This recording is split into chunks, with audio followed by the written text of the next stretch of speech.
It's time for Defending and Commending the Faith with Joe Mott, inviting the atheist, agnostic, and skeptic to examine for themselves the evidence for the Christian faith. We are all limited by what we do not know and by the things we think we know but are not true. Dr. Joe Mott earned his PhD at LSU and was a distinguished math professor at Florida State University for 38 years, helping to write 3 math textbooks and authoring over 30 research articles in math. He is now the host of this radio program, Defending and Commending the Faith. Here is Joe Mott. Christian theology centers in the person and work of Jesus Christ. The primary proposition for the Christian, his ultimate act of faith, is the person of Jesus Christ. It is here that the Christian finds a secure place to stand. He is our firm foundation, our solid ground. Jesus of Nazareth is the center, the hub around which all things Christian revolve. When early Christians said, Jesus Christ is Lord, they were giving witness to one of the deepest mysteries of the Christian faith. He is, they were saying, a real historical figure, a human being who is also Lord. In other words, he is both fully human and fully God. Although the word does not explicitly occur in Scripture, the Church used the term incarnation to refer to the fact that Jesus was God in human flesh. This confession of the incarnation of God in Jesus Christ was central to what the Church preached and to what it gave witness to. Even though at first it was difficult to say exactly what was implied and what was not implied, Christian theologians took more than 2 centuries to work out the rough parameters of such a confession. What was certain is this: they did not want to compromise either the deity or the humanity of Jesus. The testimony of Scripture did not permit them to consider Christ anything less than true God or anything less than true man. He is the God-man, God incarnate. The doctrine of Christ's full humanity and full deity lie at the heart of the Christian faith. They are 2 of the fundamental Christian doctrines, a supreme distinction from all other religions. Why is Jesus' full humanity necessary? We know Jesus got tired, he slept, got hungry and thirsty, and sweated like we all do. So the data certainly implies he was human. In the early years of the Christian church, some people were willing to accept the deity of Christ, but denied his humanity. Docetism, the heretical teaching that Jesus was not really a man, but only seemed to be a man. The word comes from the Greek word dokio, which means to seem, to appear to be. Supposedly, Christ only had a phantom body. When he walked, he didn't even leave tracks. In the book Bible Doctrine, Wayne Grudem writes, "So serious was this denial of the truth about Christ that John could say it was a doctrine of the Antichrist. By this you know the Spirit of God. Every spirit that confesses that Jesus Christ has come in the flesh is of God, and every spirit that does not confess Jesus is not of God.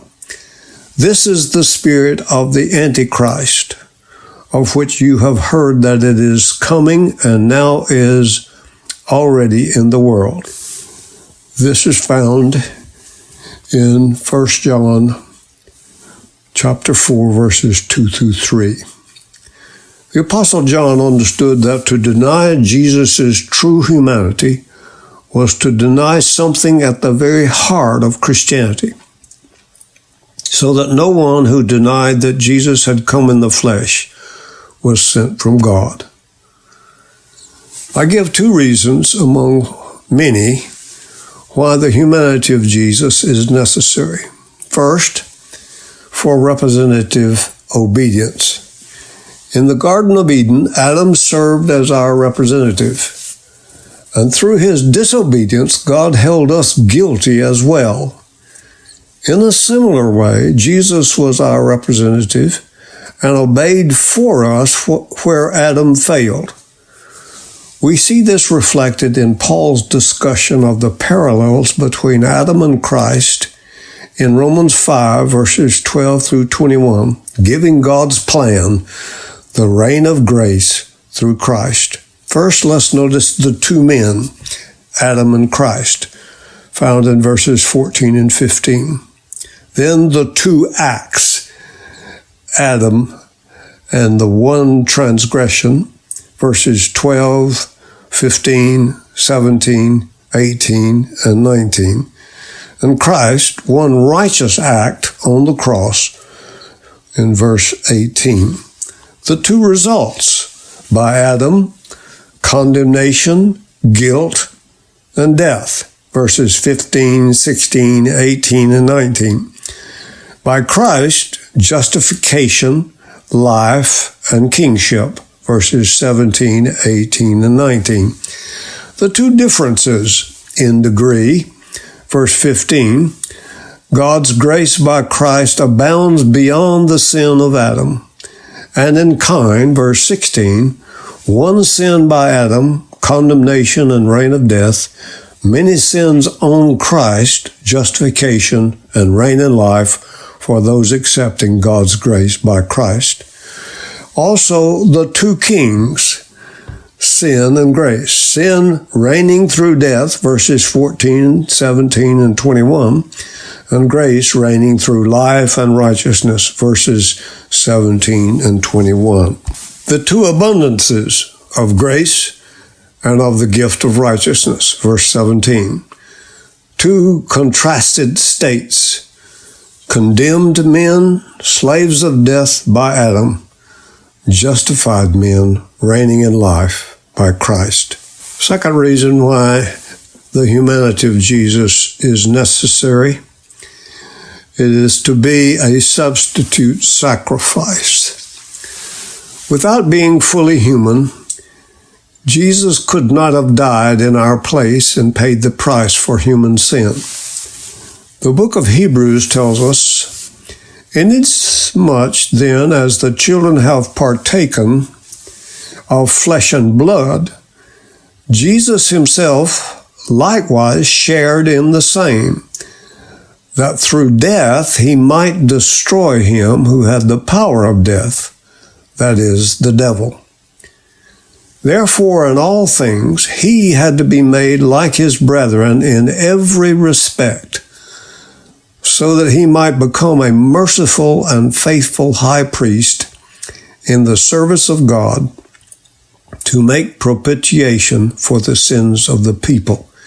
Hebrews 2, verses 14 and 17. Kenneth Wuest, a New Testament Greek scholar, says the word for propitiation in classical Greek was to appease, to soothe, to make propitious to one, to reconcile one's self to another. In Homer, it was used to make the gods propitious, to cause them to be reconciled, to worship them.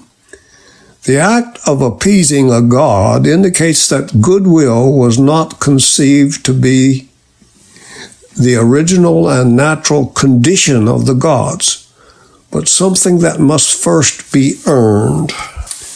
Wuest says, but in the Bible, the situation is different. God is not of himself already alienated from man. God is, as to his nature, love, and he loves the sinner. John 3:16 and 1 John chapter 4, verse 10.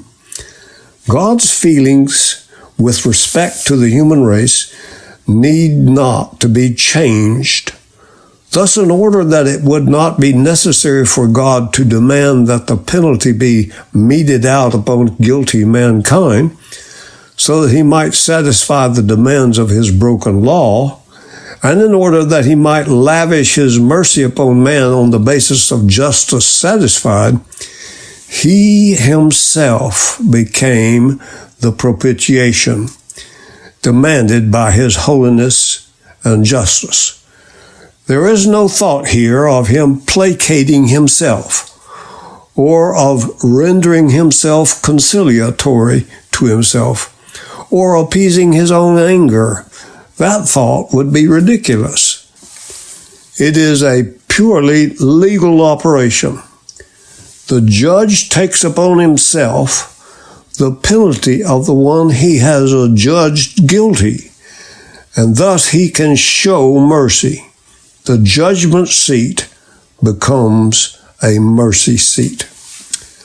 Propitiation, then, is a satisfying sacrifice pointing to the atoning death of Jesus on the cross, through which Jesus paid the righteous demands of God's justice so that mercy might be shown on the basis of justice duly satisfied. The sacrifice sets sinners free from the dominion of sin and spiritual death. Ephesians 5, verses 1 and 2 says that Jesus is a sacrifice to God, a substitute for sinners, and an example for believers. In the phrase "for us," the Greek is huper imon. Imon is in the genitive case, and huper is a preposition whose object in the genitive means for one's benefit, in behalf of, in the place of, instead of, or on account of. That is where I get the idea of substitution for sinners. Jesus had to become a man, not an angel, because God wanted to save men and not angels. But to do this, he had to be made like us in every way so that he might become the propitiation for us, the sacrifice that is an acceptable substitute for us. Unless Christ was fully man, he could not have been a substitute sacrifice for us.